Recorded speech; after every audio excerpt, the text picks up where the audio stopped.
Hi there. To be frank, I'll be amazed if this picture turns out tonight. I'm going to a beach. It's a fair old walk to get there. Very, very dark, but there's lots of stars out. But also the tide is out, so the beach should be as big and expansive as possible. I'm hoping there's enough light from the stars to light the white beach, the sand on the beach. The stars themselves, that's not going to be a problem. In fact, we've got the Milky Way in the right place as well. So this has been about, I don't know, 3 years in the making, this particular shot. But I'm just worried that because it's so dark, it's going to be quite difficult to get enough light on the land and on the beach. So we've got a few mile walk to get there first, and we'll see how it goes. I've had to take a layer off. I'm moving pretty quick at the moment. The track's, like I say, really rocky, but quite up and down.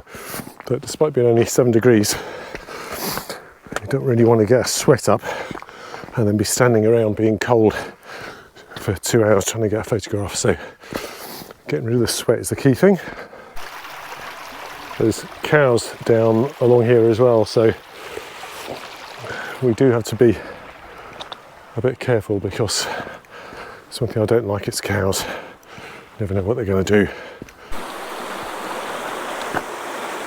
It's a clue. Yeah, it's a scramble up there, and then it's just a bit boggy and unpleasant, so let's do this wee bit. All right, that's the majority of it all done now. We are close to the sea, which is just down there, but where we want to be is up a hillside. Can you see that?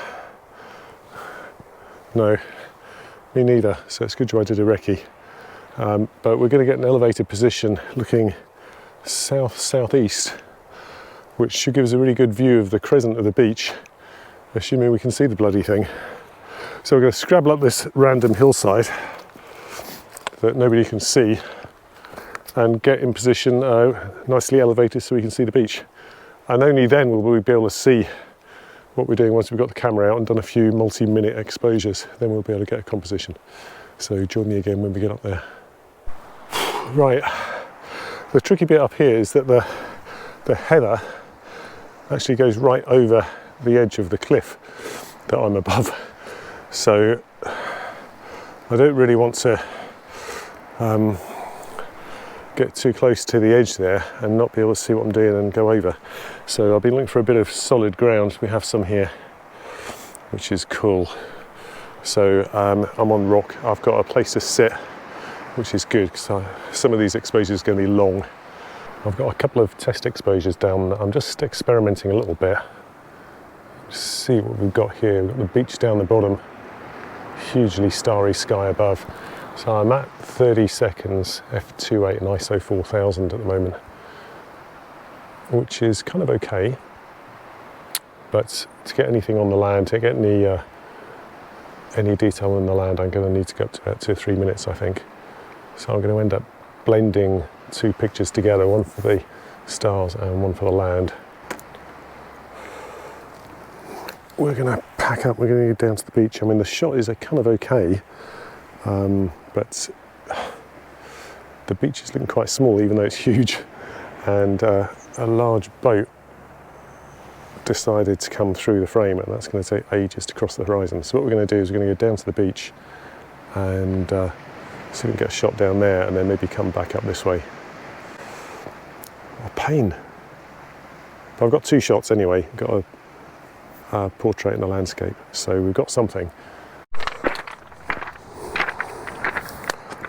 All right, I don't know if you can hear it, but the sea is just here.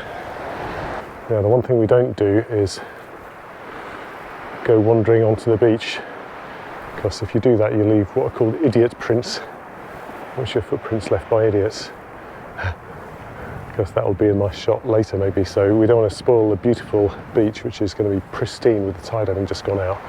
So we're going to stay on the rocks just on the left hand side and walk down to just where the sea is coming in onto the beach, and see if we can get a shot there.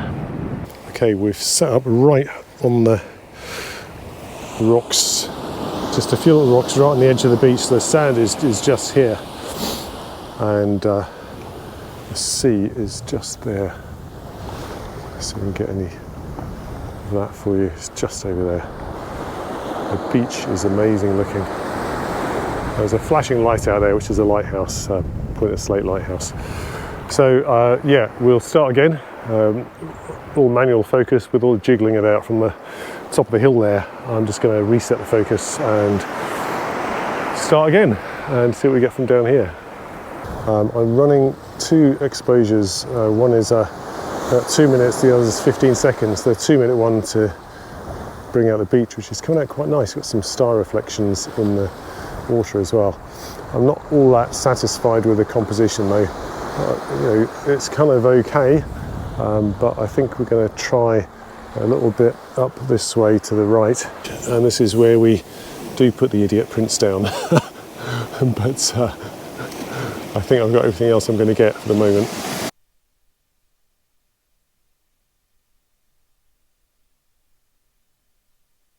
I was just walking along the beach. You can see my idiot prints here, and you might be able to see that they stopped. So I came from this direction along to here, stopped because I saw these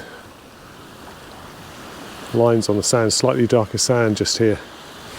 So we've walked around this way, we're set up just here, and we're going to give this a go, see if we can get these sand lines in. There's a bit of foreground interest on an otherwise totally empty, amazing beach.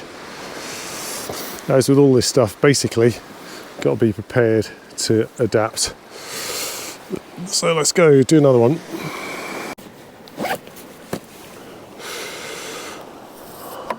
Okay, packing up now because I think we're done actually.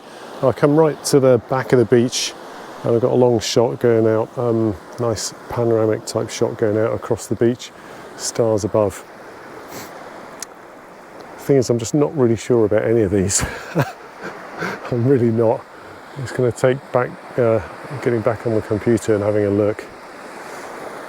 The shot I wanted from up at the top on the cliff side up there, I just, you know, is it going to work? The beach just looked too small. And the ones down here are very difficult because the beach is so flat, you know, it's so smooth, it's hard to tell there's anything there. I don't know. Always looks different on the back of the camera to when you actually see the picture properly on the big screen. Anyway, long walk back into the car, back home, get a beer and have a look and see if they're any good. It's the following day and you join me back at HQ to look through the pictures we've got. They're all imported into Lightroom. We've got 9 frames here, one of which is a blend, so there's actually 8 frames. Each composition has got a long exposure and a short exposure, so there's 4 compositions. Let's have a look at what we've got here. So this is the one that we've actually chosen for the long exposure. You can see 94 seconds here, and if we look at the stars, they look particularly horrible, which is why we've got the next one, which is the shorter exposure of 15 seconds for the stars, which are much nicer. I should note as well, these have all got noise reduction applied to them. The next one we've got is a horizontal landscape exposure for the same composition up on the cliff. There's the boat that's completely ruined it, so this is not going to go anywhere. So that's in the bin. Then we've got a vertical exposure down by the beach. You can see how dark it is here, 15 seconds. You know, the stars are looking good, but wow, it's dark. That's the lighthouse there. And that's the brighter exposure to bring in the beach and some of the colour here. But the composition is a bit rubbish, basically. It's kind of bland and boring with a big black shape here, so we've ditched that. Nice Milky Way though, huh? And then we've got this one here, which is further on the beach, just near those otter prints. And again, the exposure's nothing to write home about. I was hoping there'd be a bit more texture in the beach. So what we've ended up with is a combination of this one here and this one here. So we edit those in Photoshop as layers. Here we go. So first off, we've got the sky, which is not a bad exposure as it is. There's a lot of colour in there, actually, slightly yellowy.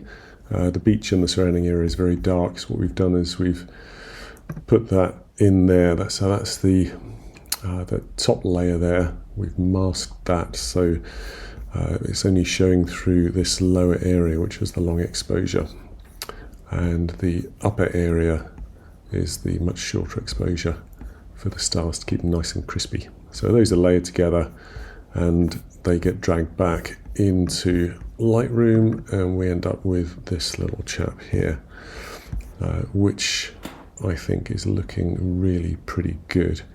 Not a huge amount of editing needed on this, to be honest. If we pop into develop mode, I won't show the whole process, but I'll just reset it and you can see what difference there is. That's it coming in from Photoshop, and this is it after editing. So you can see I've taken some of that yellow out, slight bit of brightening, but it's looking really nice, and this colour in the water is spectacular here.